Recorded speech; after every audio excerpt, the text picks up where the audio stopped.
بھینس کے بارے میں آپ کتاب الاجماع جو ہے آپ اٹھائیں، پہلے 300 سال میں کتاب لکھی گئی ہے، اس کا اردو میں ترجمہ بھی ہو چکا ہوا ہے۔ اس میں باقاعدہ لکھا ہے کہ اس بات پہ اجماع ہے کہ بھینس جو ہے وہ گائے کے حکم میں داخل ہے اور یہ بہیمۃ الانام میں آتی ہے۔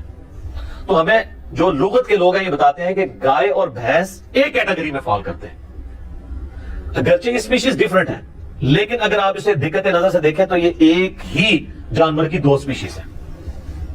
عرب کے اندر گائے پائی جاتی ہے، ہمارے یہاں پہ بھینس پائی جاتی ہے۔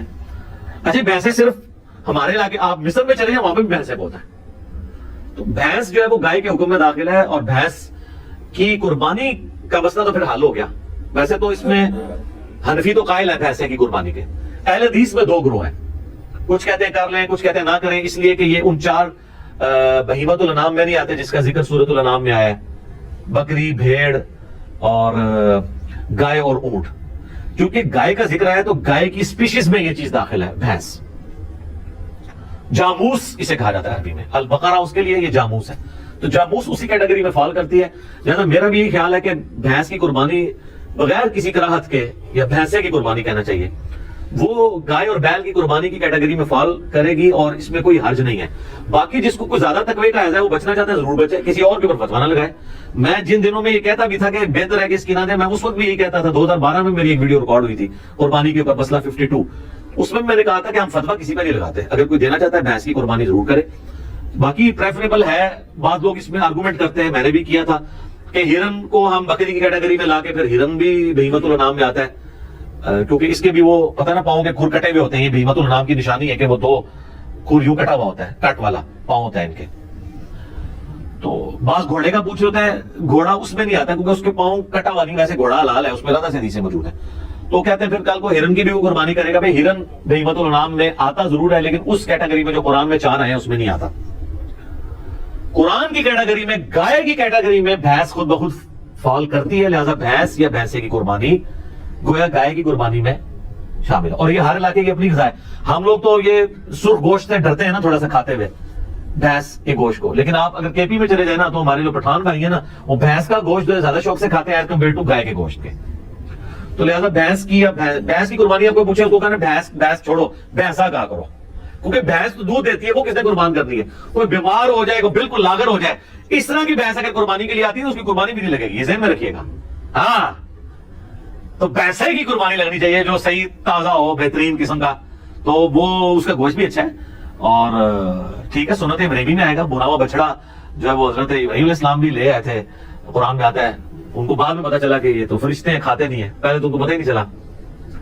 اس سے عقیدہ علم غیب بھی کلیئر ہوتا ہے، ٹھیک ہے۔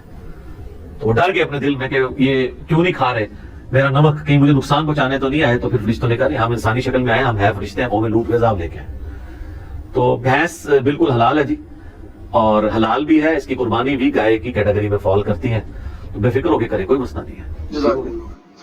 علی بھی اگلا سوال ہے، قربانی کے جانور میں کون کون سے ایسے عیوب ہیں جن کی بنا پر قربانی کرنا جائز نہیں ہوگی؟ لیکن سب سے بڑا عیب تو یہ ہے کہ وہ دوندا نہیں ہے، تو وہ قربانی نہیں ہوگی۔ جو مسلم شریف میں حدیث ہے کہ صرف مسنہ کی قربانی ہوگی دوندے کی، اور اگر تم دوندا نہ پاؤ تو جزا 1 سال کا کفایت کرے گا۔ اور جزا کے بارے میں امام ترمذی نے ساتھ لکھ دیا اس حدیث کے کانٹیکسٹ میں، کیونکہ ترمذی میں بھی حدیث ہے، مسلم میں بھی موجود ہے، ترمذی میں بھی، کہ جزا سے مراد بھیڑ اور دمبا یا مینڈا آتا ہے، بکری اس میں فال نہیں کرتی، نہ گائے اور اونٹ، تو دوندے کی قربانی ہوگی۔ یہ تو ہوگی ایک بیسک شرط۔ باقی جامعہ ترمذی، ابو داؤد، نسائی، ابن ماجہ میں کئی ایک احادیث ہیں جن میں نبی علیہ السلام نے فرمایا کہ کسی ایسے جانور کی قربانی نہ کرو جس کے کان کٹے ہوئے ہوں، سینگ ٹوٹا ہوا ہو، اس کے جسم پہ گوشت کم ہو، وہ لاغر ہو، وہ بیمار ہو، کوئی بھی اس کے اندر زہری عیب ہو، لنگڑا ہو۔ یہ سارے الفاظ ابو داؤد، ترمذی، ابن ماجہ، نسائی میں موجود ہیں۔ لنگڑا، سینگ ٹوٹا، لاغر، کانا، آنکھ نکلی ہوئی، یعنی جو ایک جانور کو دیکھ کے آپ کہہ سکتے ہیں یہ عیب ہے اس کے اندر، کان کٹا ہوا ہے، سینگ۔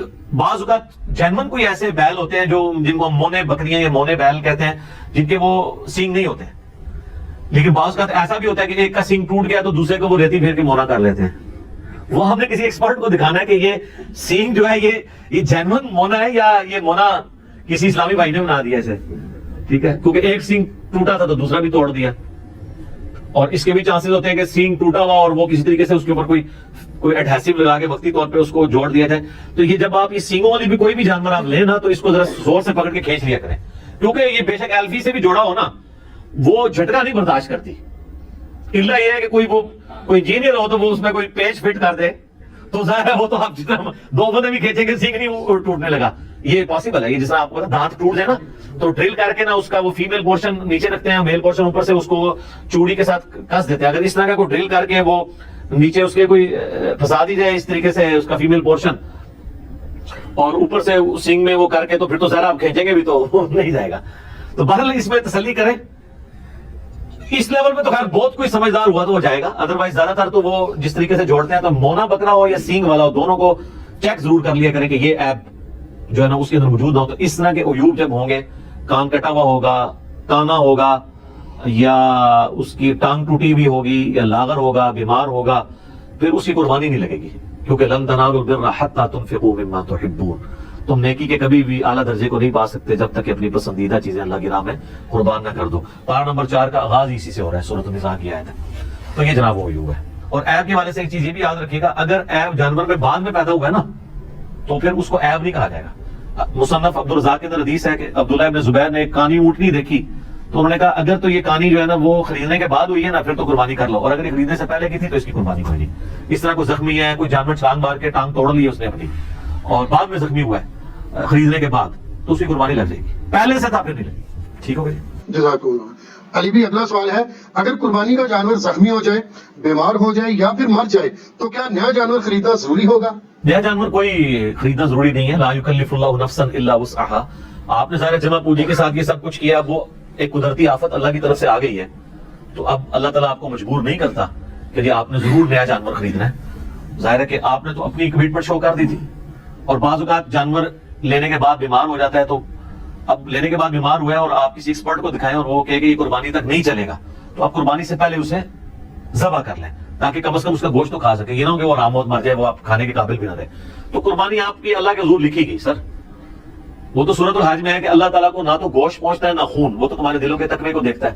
صحیح مسلم حدیث ہے, اللہ تعالیٰ تمہاری شکل اور مال کو نہیں دیکھتا, دل اور اعمال کو دیکھتا ہے. لہٰذا اگر اس طرح کا مسئلہ ہو گیا تو ٹینشن لینے والی ضرورت نہیں ہے. اسی طریقے سے اس میں ایک فقہ حنفی والوں نے ایک پتہ نہیں مسئلہ گھڑ لیا ہے. وہ کہتے ہیں کہ اگر کسی شخص پہ قربانی سنت موقدہ تھی, ہمارے نزدیک ان کے نزدیک واجب تھی, اور اس نے جانور لیا تو اس کا جانور مر گیا یا زخمی ہوا اور ذبح کرنا پڑ گیا تو خیر ہے, اس کو نیا جانور لینے کی ضرورت نہیں. لیکن اگر کسی غریب آدمی نے لیا اور اس کا اس طرح مر گیا تو اس کو تو لازمی لینا پڑے گا. یہ بالکل الٹ بات ہے نا, یعنی جو بالکل وہ اس بیچارے نے تو پہلے اتنی مصیبت سے لیا ہے. وہ کہتے ہیں اس لیے کہ اس نے جان بوجھ کے اپنے اوپر واجب کروا لیا ہے, کیونکہ انہوں نے ایک بنیادی غلط کھڑی کر لی تھی. تو وہ کہتے ہیں کہ وہ اس منت کی کیٹیگری میں فال کر جائے گا جیسے منت پوری کرنی ہی کرنی ہوتی ہے. تو منت اگر آپ نے پوری کرانی ہے تو منت توڑوا لیں اس سے اور 3 روزے غریب سے رکھوا لیں, کیونکہ بخاری مسلم میں آتا ہے قسم توڑنے کا جو کفارہ ہے وہی منت کا کفارہ ہے. تو وہ بلکہ قرآن میں سورہ المائدہ کی آیت نمبر 89 کے اندر یہ کفارہ ہے. 3 روزے رکھ لے بجائے کہ بیچارہ پھر پیسے جوڑنا شروع کرے. تو یہ بالکل باطل مسئلہ ہے.